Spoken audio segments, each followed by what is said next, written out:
ngikubobo umfana wepiki uNkulunkulu nezitalo zobaba omkhulu bakho nezitalo zethu sonke zikululamise awukaze mfethu emehlweni nami noma ngizwile noma ngixoxelwe ube necala elingalingana ukuba usungakhandwa ngamatshe njengalezi zinto esizibona eBhayibhelini ukuthi ushawa umphakathi ngalolu hlobo umphakathi uyashaya nomphakathi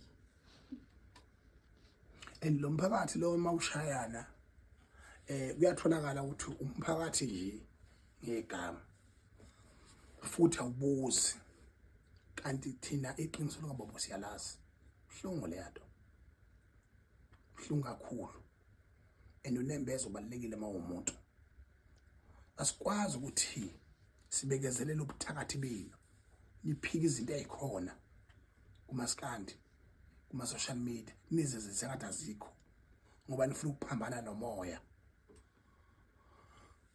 bese sivuma ubuthakathi benu bugamanxele emuntwini egobhozi. Inibingelela ngingamukela kuyona ke i-channel once again bafethu kaMnqoba Dlamini, also known by the name of DJ Jeff the Soul. This is Jeff the Soul TV News. So bafethu lana ke ubekhuluma ungizwe exwayisa noma ke kahle kahle ezwakalisa ungaphathi kwahle kwakhe ekuthenini ke kwenzeke lesigameko kulo mnomzana noma kulo mfowethu ekuthiwa ke lapha ke uBobo umfana wayibhiki. Kodwa ke ake simlalele bafethu ukuthi ubethini. Anyways, don't forget to subscribe to this channel. Don't forget to like this video as well. Thank you.